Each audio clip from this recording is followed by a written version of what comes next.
ये नाम है कामयाबी का। एक ऐसा नाम जो हर भारतीय के दिल में बसता है। ईमानदारी का और दूरदर्शिता का। उनकी सोच और उनके कार्यों ने न केवल टाटा ग्रुप को ऊंचाइयों पर पहुंचाया, बल्कि देश को भी गर्व महसूस कराया। वो सच में इंडिया के एक आइकॉन हैं। उनकी नेतृत्व क्षमता और उनकी विनम्रता ने उन्हें एक अद्वितीय स्थान दिलाया है। लेकिन बड़े बड़े बोर्ड रूम और अवार्ड से परे उनकी कहानी है साहस की, संवेदना की और अपने मूल्यों के प्रति अटूट प्रतिबद्धता की।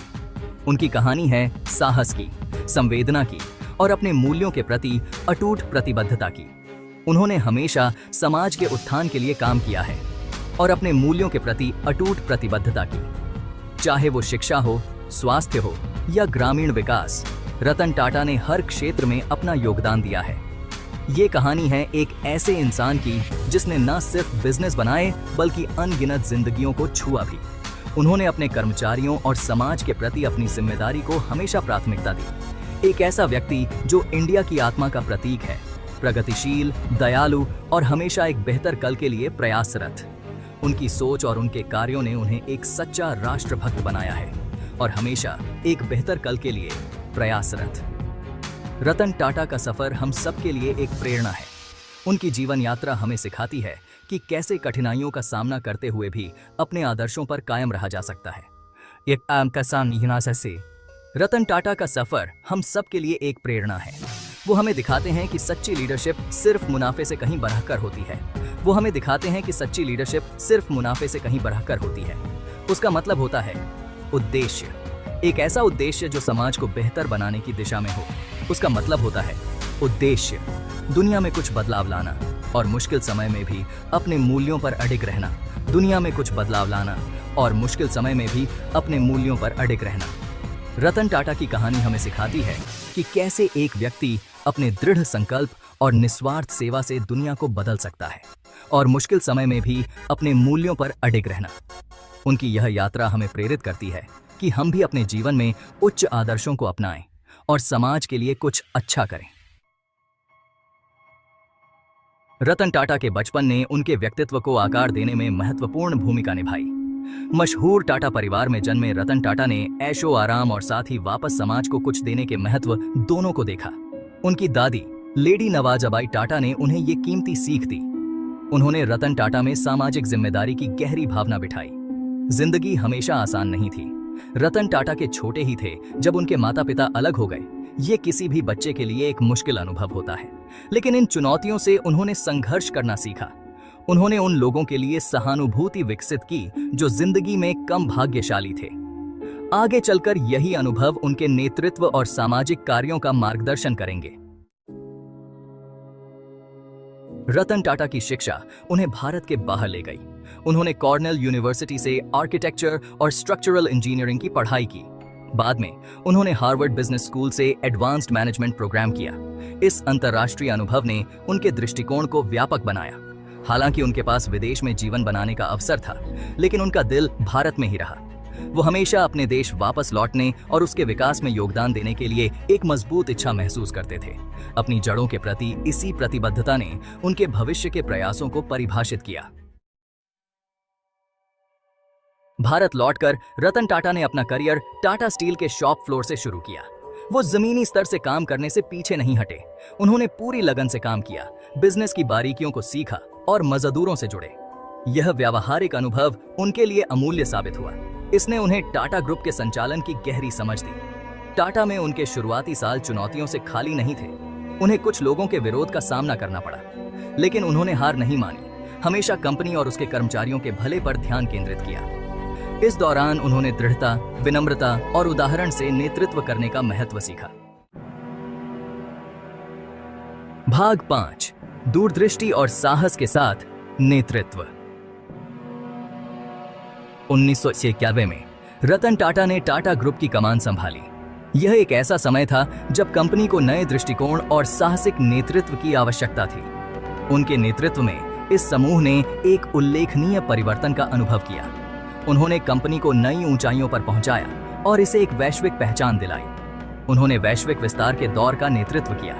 टाटा ग्रुप ने विभिन्न देशों में अपने पंख फैलाए और अंतर्राष्ट्रीय बाजारों में अपनी जगह बनाई। उन्होंने बड़े सपने देखने का साहस किया और उन सपनों को साकार करने के लिए अथक प्रयास किया।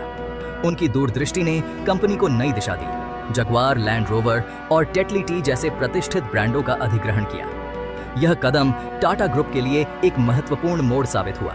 इन साहसिक कदमों ने दुनिया के सामने उनकी व्यावसायिक कुशाग्रता का परिचय दिया। उन्होंने साबित किया कि भारतीय कंपनियां भी वैश्विक मंच पर अपनी पहचान बना सकती हैं। उनकी सबसे महत्वाकांक्षी परियोजनाओं में से एक थी टाटा नैनो, एक ऐसी कार जिसकी कल्पना लाखों लोगों को किफायती परिवहन प्रदान करने के लिए की गई थी। यह परियोजना उनके सामाजिक दृष्टिकोण का प्रतीक थी। एक ऐसी कार जिसकी कल्पना लाखों लोगों को किफायती परिवहन प्रदान करने के लिए की गई थी। यह परियोजना उनके सामाजिक दृष्टिकोण का प्रतीक थी।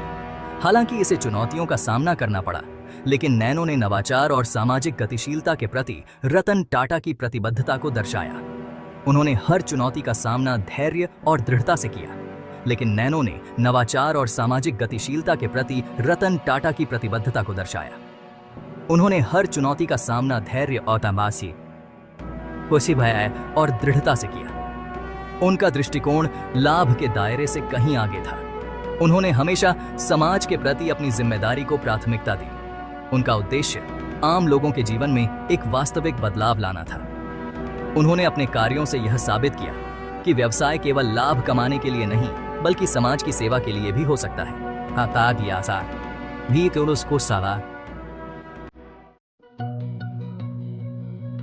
भाग 6, भारत को वापस देना। यह अध्याय रतन टाटा के उन प्रयासों पर प्रकाश डालता है जो उन्होंने अपने देश के लिए किए हैं। रतन टाटा की विरासत कॉरपोरेट जगत से कहीं आगे तक फैली हुई है। वह केवल एक सफल व्यवसायी नहीं है, बल्कि एक ऐसे व्यक्ति हैं जिन्होंने समाज के हर वर्ग के लिए काम किया है। वह परोपकार के लिए अत्यधिक समर्पित हैं। उनकी उदारता और समाज सेवा की भावना ने अनगिनत लोगों के जीवन को छुआ है। उनके मार्गदर्शन में टाटा ट्रस्ट ने भारत में एक परिवर्तनकारी भूमिका निभाई है। यह ट्रस्ट शिक्षा, स्वास्थ्य और सामाजिक कल्याण के क्षेत्र में महत्वपूर्ण योगदान दे रहा है। उन्होंने शिक्षा, स्वास्थ्य सेवा, गरीबी उन्मूलन और आपसकते किनारे पोषे सबाय की आपदा राहत में पहल का समर्थन किया है। इन पहलों ने लाखों लोगों के जीवन में सुधार लाया है और आपदा राहत में पहल का समर्थन किया है। टाटा ट्रस्ट की टीम ने हर संकट के समय तत्परता से काम किया है। एक अधिक न्याय संगत भारत के लिए उनका दृष्टिकोण इन परोपकारी प्रयासों को प्रेरित करता है। उनके प्रयासों ने ग्रामीण समुदायों को नई उम्मीद दी है। ग्रामीण समुदायों का समर्थन करने से लेकर कृषि और विकास परियोजनाओं में निवेश करने तक रतन टाटा का योगदान अनमोल है। कैंसर अनुसंधान के लिए धन मुहैया कराने तक उन्होंने हर क्षेत्र में अपनी उपस्थिति दर्ज कराई है। उनके प्रयासों ने चिकित्सा अनुसंधान को नई दिशा दी है। रतन टाटा की उदारता की कोई सीमा नहीं है। वह हर संभव तरीके से समाज की सेवा करने में विश्वास रखते हैं। वह जमीनी स्तर से समुदायों को सशक्त बनाने में विश्वास करते हैं। उनके द्वारा शुरू किए गए कौशल विकास कार्यक्रमों ने कई लोगों को आत्मनिर्भर बनाया है। वह आने वाली पीढ़ियों के जीवन पर एक स्थायी प्रभाव बनाने का प्रयास करते हैं। उनके प्रयासों ने न केवल वर्तमान बल्कि भविष्य को भी उज्जवल बनाया है। देते पाते हैं। भाग 7, सादगी की शक्ति। अपनी अपार सफलता और दौलत के बावजूद रतन टाटा ऊहन का जीवन उल्लेखनीय रूप से सादा है। वह अपनी विनम्रता, अपनी सुगमता और दूसरों के लिए अपनी सच्ची चिंता के लिए जाने जाते हैं। वो दिखावे से दूर रहते हैं। वह ईमानदारी और करुणा के मूल्यों को अपनाते हैं। वह नैतिक नेतृत्व के लिए एक आदर्श हैं। वह दिखाते हैं कि वास्तविक सफलता भौतिक संपत्ति से नहीं, बल्कि दुनिया पर आपके द्वारा डाले गए सकारात्मक प्रभाव से मापी जाती है। उनका जीवन सादगी, ईमानदारी और करुणा की शक्ति का प्रमाण है।